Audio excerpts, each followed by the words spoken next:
Praise the Lord. I thank our Father, God, for every opportunity that He gives us to listen to His word. And I thank Jesus Christ, who prayed to the Father and sent the Holy Spirit down to this earth to help His children to understand the Word of God, so that they are being taught directly by the person of the divinity who has inspired these words. We thank God for sending the author of these words to come over here and explain to us each and everything that we are reading, so that we do not need any human teachers to explain to us these words. We thank God for opening our minds and to prepare our heart so that we can receive every instruction that He gives us, so that we are prepared to receive our Lord Jesus Christ when He comes in the clouds at a time when we do not expect Him. And we know that the signs of that day are being revealed each and every day clearer and clearer, so that we expect that He can come at any time now in our generation itself. Today we are going to start reading the third epistle of Saint John the Apostle. The reason why the third epistle has been written by John is to balance something that he told us unexpectedly in the second epistle. You may remember that he had given us a warning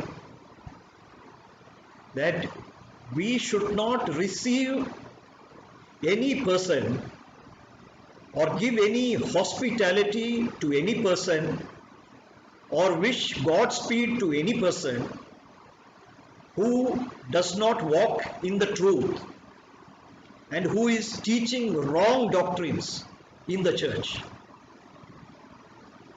And he had given us a warning that if we give hospitality to such wrong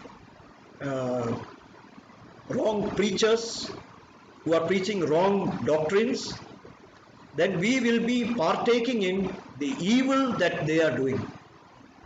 So by this, every child of God may feel alarmed and may have doubts in their heart about whom they can entertain in their house or whom they can support in their ministry, so that they are not guilty of the evil which the Apostle John spoke about in his second letter. So that is why he has given another epistle in which he has cleared this doubt which may arise in our heart. As we know, one of the signs of the persons who are giving wrong doctrines, who are teaching wrong doctrines to those who are the children of God, is that they do not speak the gospel correctly. They do not proclaim Jesus Christ came in the flesh. They do not say that Jesus Christ is the Messiah, the Son of God. They do not declare the whole truth, but they try to compromise with the other religions and other beliefs, the false beliefs of this world. And this is the way we can identify the spirit of the Antichrist, which is working in such false preachers, or the false evangelists as they call themselves. In this letter, the Apostle John has written to a person called Gaius. As we read this letter, we come to know one thing, that this person Gaius, he is really a child of God. He is truly a child of God, as revealed by the fact that he walks in love. And not only that, the fruits of the Holy Spirit are seen in his life. Because as you know, the person who has truly accepted the gospel of Jesus Christ will reflect the love of God in their walk to the brethren. This Gaius was one such person. And from what we can make out in this letter, in the early century itself, there were people in the church who had assumed positions of power, and such power which was in conflict with even the apostles. The last surviving apostle was Saint John. So there is a person called Demetrius mentioned in this letter, and we are finding that he does not have any respect for the apostle John and for other people who are walking according to the doctrines which are taught by the apostle John, which is in conformity with the doctrines which Jesus Christ himself had given to the apostle to give to all the members of the church. And what has happened is that this brother, whose name is Gaius, and who seems to have been a spiritual child of Saint John the Apostle, in the sense that because Apostle John is referring to him as his child, one among his children. So it seems that the Apostle John himself, through his preaching, had converted Gaius to the faith in Jesus Christ. So when this person named as Gaius, he was walking in love, at that time some brother has come to the church, and he had been sent by the apostle John. It seems like that. And his name was Demetrius. And he came over here, and he was a true disciple, and he was a traveling evangelist. And he had probably a letter also from John introducing him to the church. But this person, whose name was Diotrephes was the leader in that church, and he was a man of eminence. So what he did is that he refused to entertain this person whose name was Demetrius.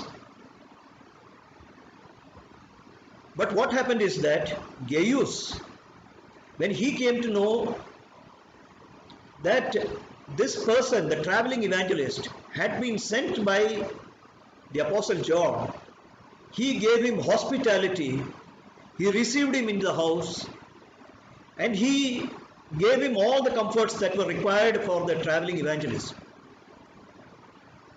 But when the other person, whose name was Diotrephes, he heard about this, it seems from this letter that he excommunicated Gaius from the church,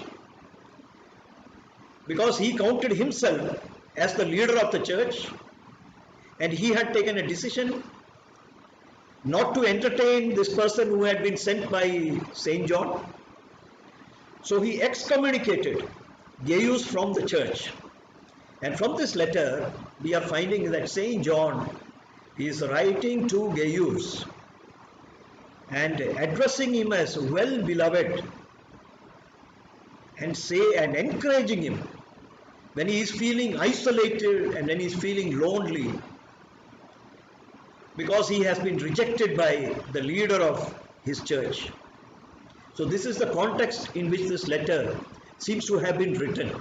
Now the term of well beloved, which is used for Gaius, this is a very, very wonderful word, because the word well beloved It contains the word beloved.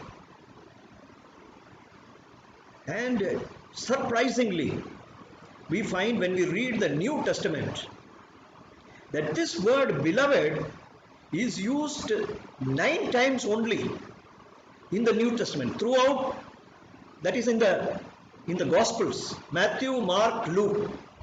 In the Gospel according to John, this word beloved is not used at all. But 9 times it has been used in the Gospels, Matthew, Mark and Luke. And in all the 9 times it is referring to Jesus Christ. And John has started using this word beloved only in his letters. And we find that in the letters also he has used it 9 times.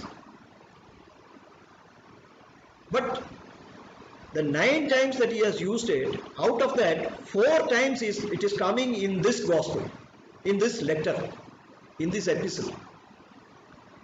So it is really a very wonderful word which is used, and it is signifying to Gaius one thing, that he is loved by Jesus even as he has been loved by the Father. Even as Jesus has been loved by the Father. Because the Father, he used this word for Jesus. This is my beloved Son, in whom I am well pleased. The same word has been used for Gaius to signify to him that the Father loves him. Even though the church leaders have rejected him, he is loved by the Father. And he is loved by the apostle also. And he is loved by all those who are obeying the truth and who are walking in the truth. So let us read from verse 1. The elder unto the well-beloved Gaius, whom I love in the truth. Beloved, I wish above all things that thou mayest prosper and be in health, even as thy soul prospereth. For I rejoiced greatly when the brethren came and testified of the truth that is in thee, even as thou walkest in the truth. I have no greater joy than to hear that my children walk in truth. So the beloved Gaius of the Apostle John, he has a great testimony in the church, and that is the testimony is that he walks in the truth. The proof that he walks in the truth is reflected in his love towards the brothers, to the other believers who are believing in Jesus Christ as their only Lord and Savior. And this testimony has been told time and again by different people to the Apostle John, and therefore he is writing this letter to encourage Gaius in this time when he is feeling isolated, when he is feeling rejected by the leader of his church. So here the apostle is telling him that you don't worry that if some people do not love you, because I love you in the truth, because you are in the truth, I love you. And not only that, I pray to the Father and I wish with all my heart that you should prosper, because you use your prosperity for other people, you use your health for the service of other people. And not only that, let your soul prosper. Your soul means your emotions. Let it feel contented. Let it never feel any depression. Let it never feel any sort of an isolation from other persons. This is the prayer which the apostle has for the Gaius. And he is also informing Gaius that I have already received the testimony about you, that the truth is in you. You are walking according to the truth. And many people have told about this testimony to me, and I have rejoiced greatly. And the reason why I have rejoiced is because I was among the people who brought you into the salvation. Therefore, that I address you as my child.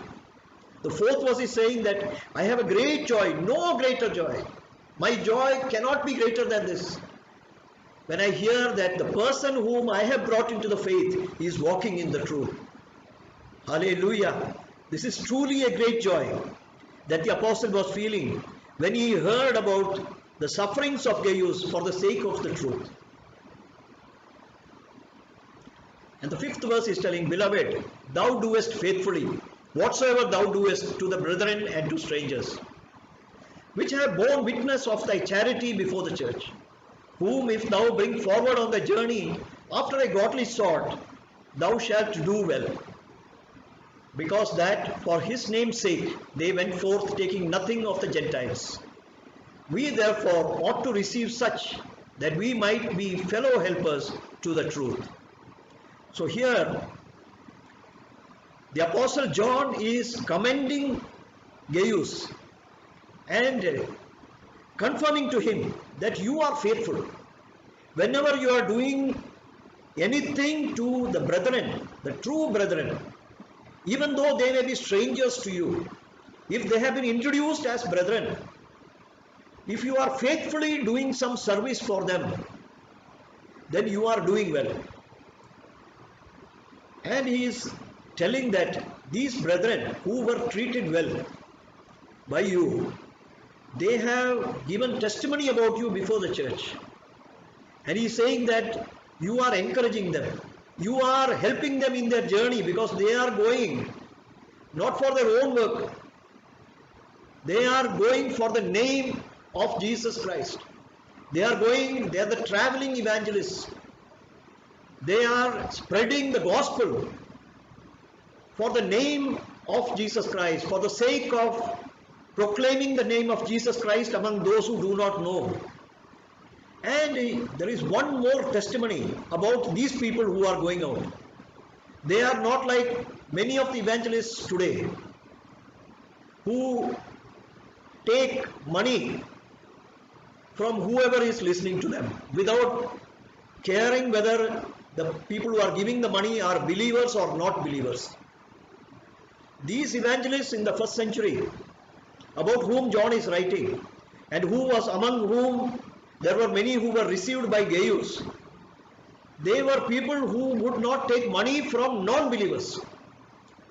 They would only depend on the support, if any, given by the believers. So they were depending on the other children of God who are walking in the truth, that they will give some hospitality. And they did not look for a lot of money to enrich themselves or to build up a big bank account. They were looking only for the comforts which are ordinarily required, such as food and shelter, and probably some assistance for traveling, for doing their duty of proclaiming the name of Jesus Christ. And these people, they are a model to you and I who are taking out the name of Jesus even now. That we have received freely and we should give freely. We should not charge non-believers for the sake of the gospel. But we can gladly accept any service or any favor from a believer because he is a brother. And a brother is always doing it not out of obligation but out of love. And not only that, when a brother does something for another brother, he gets a reward from heaven. So it is in one way. This is opening a way for that brother who is giving the hospitality to get a reward from heaven. So that should not be blocked by anybody. In all humility, the person who is proclaiming the gospel can receive whatever is the help that another believer gives without being very proud and refusing it. And then the 8th verse over there, the apostle John is telling that by doing like this, by helping the evangelists, by helping those who are taking out the gospel, then we become fellow helpers to the truth. You may remember that in the second letter, the same apostle John had said that If we receive a person who is giving a false doctrine, then we become a partaker of the evil which that person is doing. But here, if the person whom we are helping is really walking in the truth, then we become a fellow helper to the truth. In other words, we become a fellow helper to Jesus, who is the truth. And in the 9th verse, he is giving the context in which he is writing this letter. The apostle is telling that I wrote unto the church, but Diotrephes, who loved to have the preeminence among them, received us not. Note the word us. The apostle is writing that he did not receive us, it is written. Remember that the apostle himself did not travel.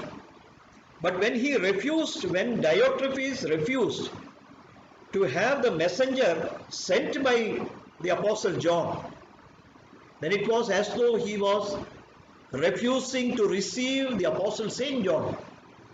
And not only that, all those who walk in the truth have been refused the courtesy by this Diotrephes.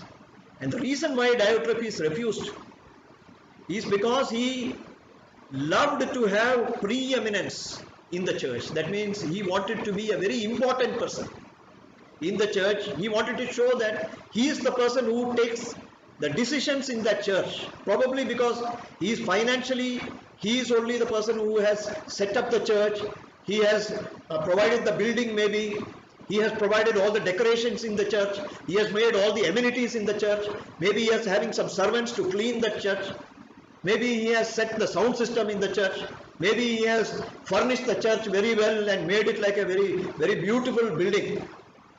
So because he has made a lot of investment in that building, so he wanted to show that now Saint John does not have any control over this church, and he does not have to listen. Diotrephes does not have to listen to anything that the apostle Saint John is telling in a letter and requesting him to give hospitality to one person. So that is why he refused to receive the person who was sent by Saint John the Apostle. Just because of the love for preeminence. Beloved brothers and sisters, let us examine ourselves. What is our position in the church? Are we also supporting some church? Are we one of the leaders of the church? So here the apostle is in the letter, he is showing us one example of one person who is not walking after the truth by this only, by one action. That is, he refuses to entertain any person who is walking in the church in the truth just because he is a stranger. Even though he has got a letter of introduction that he is a person who is a true disciple of Jesus, Diotrephes refused to receive the person because he wanted to show that he is the person who is taking the decision as far as that church, the local church, was concerned. Beloved brothers and sisters, this fellowship that we have got in the Lord Jesus Christ teaches us one thing. You know what is that? Our Lord himself, on the night that he was about to be betrayed, he took a basin of water and he took a towel and he girded himself, and from the water that he had gathered in the basin, he washed the feet of the disciples, through which he also spoke to them and said that you must wash each other's feet. That means you must come to the service of one another. If he is truly a disciple, if one of you is truly a disciple, then the other should wash his feet. That means come to his service. So if a person does not receive this teaching, then he is rejecting the teaching of Jesus Christ, who is our master. And our master did not walk as a master, but he came as a servant of all. So we must have this spirit in us also. And verse 10 is telling, wherefore if I come, I will remember his deed which he doeth, prating against him with malicious word. And not content therewith, neither doth he himself receive the brethren, and forbiddeth them that would, and casteth them out of the church. So this 10th verse is showing that what Diotrephes did. He said he spoke malicious words against the person who was sent by the Apostle John. And he was not content with that. He himself did not receive the brethren, but he also forbade other people in his church from receiving the brethren. And he cast out the people who were receiving the messenger who was sent by Saint John. And I suppose by reading this letter and the need for writing this letter, that Gaius was one such person who had been cast out of the church, because remember that he had this heart in him to give hospitality to strangers and to brethren. So he would have been cast out of the church by this Diotrephes. And the 11th verse is telling, beloved, follow not that which is evil, but that which is good. He that doeth good is of God, but he that doeth evil hath not seen God. Demetrius has good report of all men, and of the truth itself. Yeah, and we also bear record, and ye know that our record is true. So here the apostle is confirming to Gaius that the person whom you received, Demetrius, he has got a good report. He is a person who is walking in the truth. And even I, as an apostle, I am bearing a record, I am giving you a testimony. And you can believe my testimony. That is what he is telling. And he is telling that do not follow what is evil. Just because a person is a leader in the church, if he is doing evil, do not do it. If he is doing a good thing, you may follow that example. But if he is doing evil, do not follow that example just because he is a leader of the church.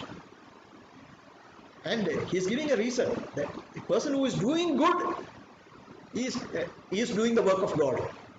But if a person is doing evil, then that person does not know God. He has never seen God. He does not have any relationship with God.